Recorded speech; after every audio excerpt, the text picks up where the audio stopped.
नमस्कार साथियों, गौरव ज्ञान धारा में आपका स्वागत है। आज अधीनस्थ कर्मचारी चयन बोर्ड के अध्यक्ष साहब ने एक बात स्पष्ट कर ली और विद्यार्थियों की एक शंका का जो है आप यूं कह सकते हो जवाब दे दिया कि भैया सीईटी 2024 होगी या नहीं। तो स्पष्ट संकेत है कि सीईटी 2024 होगी और इसी साल में होगी। उन्होंने संभावित परीक्षा के माह भी बताए हैं। ये तो नहीं कहा कि इन माह में निश्चित ही परीक्षा होगी, लेकिन यह जरूर कहा है कि संभावना है कि हम यहाँ पे एग्जाम आयोजित करवाएं। तो जो नए विद्यार्थी हो जिनको सीईटी के बारे में पता नहीं है, उनके लिए बहुत जरूरी है जानना कि सीईटी है क्या। इसको कहा जाता है कॉमन एलिजिबिलिटी टेस्ट। राजस्थान की कर्मचारी चयन बोर्ड द्वारा आयोजित होने वाली कुछ परीक्षाओं में एक तरीके से कह सकते हो ये प्री परीक्षा की तरह काम करती है। सीईटी का एग्जाम आप देते हो, आपके पास में सीईटी का प्रमाण पत्र होता है जो 1 साल वैलिड है, और जो भी वैकेंसी जिसके लिए तैयारी कर रहे हैं उसके 15 गुना अभ्यर्थी इसके माध्यम से चयनित किए जाते हैं, वही मेन परीक्षा देने बैठते हैं। ये होता है सीईटी एग्जाम। अब कौन कौन से एग्जाम है वो मैं बताऊंगा आप लोगों को, पैटर्न क्या रहता है उसका वो बताऊंगा आप लोगों को। तो यदि आप लोगों की तैयारी उस तरफ जा रही है, जिन वैकेंसी को कर्मचारी चयन बोर्ड जिन वैकेंसी को करवाता है और जिनमें सीईटी लागू है, तो आपको सीईटी का एग्जाम पहले देना पड़ेगा। जैसे अभी जूनियर अकाउंटेंट का एग्जाम हो रहा है। अब जूनियर अकाउंटेंट में जिन्होंने पहले सीईटी नहीं दिया था और जो एलिजिबल नहीं हुए वो जूनियर अकाउंटेंट नहीं दे सकते, वो पहले ही बाहर कूद गए। तो ऐसे में पिछली बार सीईटी के बारे में जो है विद्यार्थी इतने जागरूक नहीं थे, तो कई जने वंचित रहे थे, और वो इस बार जो है सीईटी के लिए पहले से तैयारी कर रहे हैं और आस लगाए बैठे कि सीईटी होगी। तो सीईटी होगी, एक तरह का फिल्टर है ये स्पष्ट हो गया है। तो आज अपन इसके ऊपर देखते हैं कि परीक्षा पैटर्न क्या है, सिलेबस क्या रहता है, तैयारी कैसे करनी है, थोड़ी सी चर्चा इसके बारे में करते हैं। ठीक है, चलिए आइए। अब देखो, सबसे पहले तो आलोक राज जी ने यहाँ पे स्पष्ट कर दिया है। समय समय पे आलोक राज जी के ट्वीट आते रहते हैं। इनके पास में मुझे लगता है युवा बहुत सारे मैसेज करते हैं, ये हमेशा अपने ट्वीट में इस चीज का जिक्र भी करते हैं कि भैया छोरा मन मैसेज करियो, वो कह रही है, ठीक है। तो इन्होंने कहा कुछ युवा सीईटी 2024 के बारे में क्वेरी कर रहे हैं, यानी कि पूछताछ कर रहे हैं। भाई छोरा जो मान मैसेज करे, जो आने भी करे, तो ये क्वेरी कर रहे हैं कि सीईटी होगी या नहीं होगी। तो लास्ट सीईटी पिछले साल हुई थी, दोनों सीईटी जो है 2023, दोनों का मतलब है एक तो होती है 12th लेवल की और एक होती है स्नातक लेवल की। ठीक है ना, 2 स्तरीय परीक्षाएं होती है, ये दोनों के एग्जाम अलग अलग होते हैं। यानी 12वीं और स्नातक लेवल के सीईटी के स्कोर अभी भी वैलिड है, 1 साल की वैलिडिटी रहती है स्कोर कार्ड जारी हुआ उसके बाद से। तो सीईटी के नियम अनुसार हर साल कराने का प्रावधान है कि भैया हर साल ये एग्जाम होगा और अभ्यर्थी जो है वापस एग्जाम देके स्कोर सुधार भी सकते हैं, ये भी प्रावधान है। तो 2024 का आयोजन भी किया जाएगा, यानी कि होगी 2024 में। इसकी संभावित डेट देना अभी उचित नहीं है। इन्होंने ये भी कहा कि इसकी संभावित डेट देना उचित नहीं है, लेकिन ध्यान है कि टावर घना मैसेज करे तो भाई कोई ना कोई तो बताना पड़े। तो यहां पे इन्होंने कहा हम प्रयत्न करेंगे कि इसे समय रहते जुलाई या अगस्त में कराएं। फिक्स नहीं है कि करवाएं, लेकिन संभावना बताई है, तो स्टूडेंट को पढ़ने का एक जरिया मिल जाता है कि हाँ जुलाई अगस्त में तो हो जाएगी, नहीं हुई तो सितंबर अक्टूबर में हो जाएगी। यानी कि इस साल निश्चित रूप से होनी है सीईटी। और सीईटी का सिलेबस देखोगे तो भीम का है, तैयारी अभी से आप लोगों को शुरू करनी पड़ेगी। अब सीईटी का सामान्य परिचय जब अपन बात कर रहे हैं, थोड़ी और चीजें जान लेते हैं। परीक्षा का स्तर है, 2 प्रकार की परीक्षा है। ठीक है, 2 प्रकार की मतलब है, एक को बोलते हैं सीनियर सेकेंडरी लेवल, जिसको आप 12th लेवल कह सकते हो, 12th लेवल कह सकते हो, और एक होती है स्नातक स्तरीय। ठीक है, 2 तरह की। तो स्नातक स्तरीय अलग परीक्षाओं के लिए वैलिड होती है, 12th स्तरीय अलग होती है। मैं बताऊंगा कौन कौन सी के लिए है। ठीक है, तो योग्यता इसके अंदर जो है 12th लेवल वाले के लिए 12वीं है और स्नातक वाले के लिए ग्रेजुएशन है। सिंपल है। पशु परिचर में ये लागू नहीं है। बहुत अच्छी वैकेंसी पशु परिचर में तो 10वीं की है और सिर्फ 10वीं की अंक तालिका है, आप दे सकते हो। ठीक है, एज यदि आपकी सही है तो। ये एक तरह की क्या है, पात्रता परीक्षा है। एलिजिबिलिटी के किसे कहते हैं, पात्रता को ही कहते हैं। इसका नाम ही ये है कॉमन एलिजिबिलिटी टेस्ट।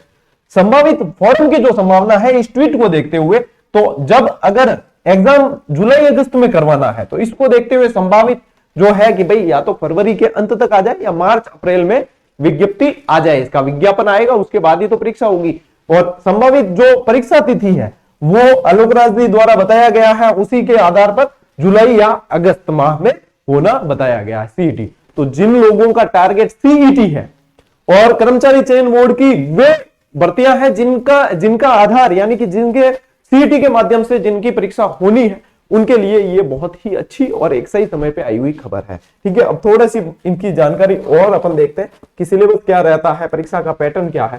पहले परीक्षा का पैटर्न समझ लेते हैं। देखो परीक्षा जो का पैटर्न है यानी कि 150 प्रश्न आते हैं, कुल जो सिलेबस है उस पे 150 प्रश्न सारे आते हैं। अंक विभाजन आयोग द्वारा किसी तरह का नहीं किया गया है कि भाई आपको जीके के इतने सवाल मिलेंगे, इसके इतने मिलेंगे, जैसे जूनियर अकाउंटेंट में अंक विभाजन मिल जाता है, वैसा इसमें अंक विभाजन नहीं है कि फलाने पार्ट में से इतने आएंगे, ऐसा नहीं। पटवार में अंक विभाजन मिल जाता है, ठीक है, लेकिन इनमें नहीं है।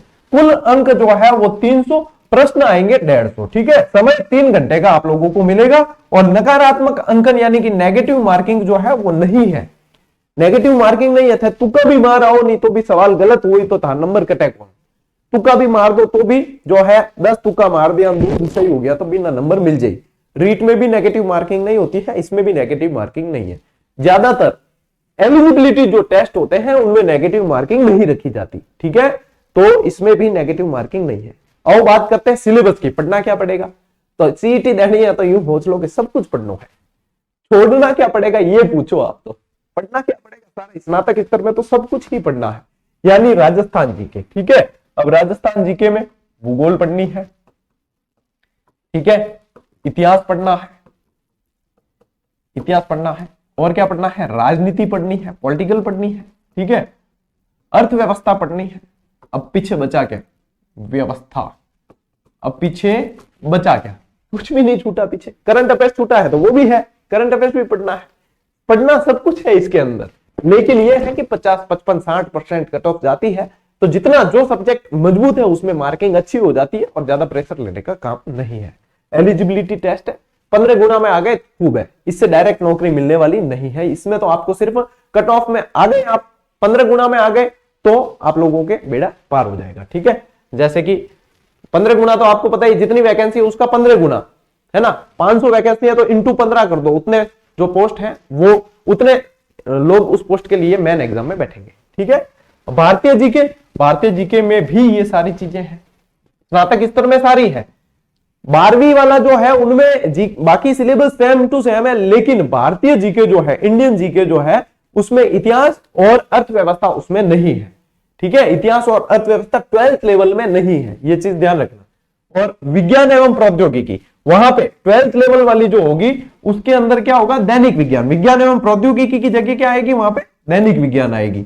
दैनिक विज्ञान जो आपके पशु परिचर वाले में है ना दैनिक विज्ञान, वो इसमें दैनिक विज्ञान आएगी 12th। बस ये इतना अंतर है, बाकी सेम है।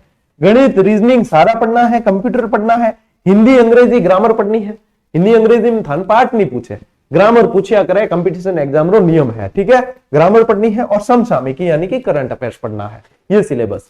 अब इसका टॉपिक वाइज सिलेबस भी आया हुआ है, अपन कभी सिलेबस एनालिसिस का मैं एक अलग से वीडियो दूंगा जिसमें उस पर भी बात करेंगे कि कौन सा पोर्शन किस तरीके से तैयार होगा, वो मैं समय निकाल के जो है वो सूचना भी दूंगा। अभी यहाँ पे एक बार परीक्षा पैटर्न समझाना, मोटा मोटा आपको सिलेबस समझा देना और आपको थोड़ा सा जागरूक कर देना कि यदि सीईटी देना है तो पिछली बार भूल हुई है तो इस बार मत करना।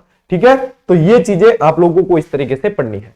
पिछली बार भी अपनी सीईटी की बुक आई थी और इस बार भी आएगी, लेकिन चाहे आप अपनी बुक है उससे पढ़ना चाहो तो पढ़ना, चाहे दूसरी बुक पसंद आती है उससे पढ़ लेना। लेकिन एक चीज ध्यान रखना कि नए जिलों के अनुसार आपको पढ़ना पड़ेगा, आपको नए जिलों के अनुसार पढ़ना पड़ेगा, ये गांठ बांध लेना। क्यों, नए जिले कितने हैं, 50 है, 53 नहीं है, ये गांठ बांध लेना। क्यों, क्योंकि यहां पे अभी जो आपने ट्वीट देखा था आलोक राज जी का, उन्होंने ही एक ट्वीट करके ये भी कहा था कि नए जिलों के अनुसार परीक्षाएं होगी, जूनियर अकाउंटेंट के लिए कहा था। तो यानी कि सारी एग्जाम कर्मचारी चयन बोर्ड की नए जिलों के अनुसार ही होगी। तो जो भी किताब पढ़ेंगे या जो भी डेटा पढ़ते हैं आप, जहां से भी पढ़ते हैं, वहां से आपको क्या ध्यान रखना होगा, आपको नए जिलों के अनुसार पढ़ना है। अपनी किताब कब आएगी इसकी सूचना जो है टेलीग्राम पे आप लोगों को दे दिया जाएगा। बहुत जल्द आप लोगों को सीईटी की अपनी भी पुस्तक मिल जाएगी, कंप्लीट गाइड।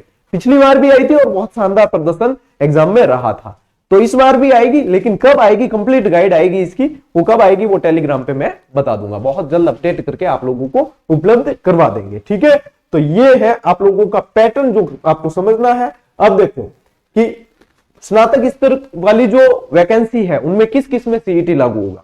तो स्नातक स्तर वाली ये किसकी है, ये पिछला नोटिफिकेशन है। ठीक है, पिछला नोटिफिकेशन है, इस बार का नहीं है, इस बार का आना है। स्नातक स्तर में देखो प्लाटून कमांडर की आ गई, जिलेदार और पटवारी। ये पटवारी जो है ये अधीनस्थ सिंचाई सेवा की है। किसकी है? सिंचाई की है, राजस्व विभाग वाली नहीं है। राजस्व विभाग वाली के बारे में अभी स्पष्ट नहीं है कि वो सीटी में रहेगी या नहीं रहेगी, ठीक है, ये वो वाली है। कनिष्ठ लेखाकार, जूनियर अकाउंटेंट इसमें शामिल है, तहसील राजस्व लेखाकार इसमें शामिल है, पर्यवेक्षक महिला अधिकारी था, और पर्यवेक्षक उप जेलर छात्रावास अधीक्षक ग्रेड 2, ये सारे के सारे स्नातक स्तरीय है। ग्रेजुएशन इनके लिए जरूरी है। ये स्नातक स्तर वाली वैकेंसी इसमें शामिल है। अब देखो 12th लेवल वाली, ठीक है, ये देखो ये है सीनियर सेकेंडरी लेवल, ये देखो सीनियर सेकेंडरी स्तर की है, यानी कि 12वीं वालों के लिए इसमें कौन कौन सी, देखो वनपाल की, यदि आप वनपाल बनना चाहते हैं, छात्रावास अधीक्षक, लिपिक ग्रेड 2 क्लर्क, ठीक है, कनिष्ठ सहायक, लिपिक ग्रेड 2 जमादार, ये विभाग भी दे रखे हैं यहाँ पे अलग अलग, कौन से लिपिक कौन से विभाग में, ठीक है, जमादार ग्रेड 2 और कांस्टेबल, ये सारी वैकेंसीज इन सीईटी के दायरे में शामिल है अकॉर्डिंग टू लास्ट नोटिफिकेशन। पिछला जो नोटिफिकेशन था, अब नया नोटिफिकेशन आएगा, उसमें और भी स्पष्ट होगी चीजें। क्या पता कुछ वैकेंसीज इसमें जुड़ भी सकती है और कुछ घट भी सकती है, अंदर से हटा भी सकते हैं और जुड़ भी सकती है। तो ये नया नोटिफिकेशन आने पर क्लियर होगा। अभी तक की जो इंफॉर्मेशन है वो ये है कि इन भर्तियों में सीईटी लागू है। यदि आप इनमें से कोई बनना चाहते हैं तो आपको पहले सीईटी एग्जाम देना अनिवार्य है। सीईटी नहीं है तो आप इनका एग्जाम मेन वाला दे ही नहीं सकते, ठीक है, इस चीज को ध्यान में रखना, नेगेटिव मार्किंग नहीं होगी। ये अपना नया चैनल आप लोगों को पता ही है, ऑब्जेक्टिव प्रश्न धारा, जिसपे सीईटी के संबंधित भी आप वहां पे जो वस्तुनिष्ठ क्लासेस चलेगी, निश्चित रूप से सीईटी में तो सारी काम आनी ही आनी है। इसके अलावा पशु परीक्षक का जो बैच चल रहा है उसमें एक भी क्लास मिस मत करना, क्योंकि जीके मैं पढ़ा ही रहा हूं और सीईटी में तो सारा ही जीके है, तो वहां से वो तो इतना तो पोर्शन क्लियर हो आप लोगों के, बहुत बेहतर तरीके से आप सीख सकते हो। टेस्ट सीरीज आप लोगों को बहुत जल्द दे दी जाएगी, बुक बहुत जल्द दे दी जाएगी, ठीक है। और अभी जो है ये वीडियो आप लोगों को इंफॉर्मेशन देने के लिए बनाया था। और भी कोई डाउट या शंका रहती है तो कमेंट करके बता देना, उसको भी समाधान करने का उसका भी प्रयास किया जाएगा। आप लोगों का प्रेम स्नेह सहयोग बना के रखना। अपन मिलते हैं अगले वीडियो में, अगली क्लास में। तब तक के लिए राम राम, जय हिंद।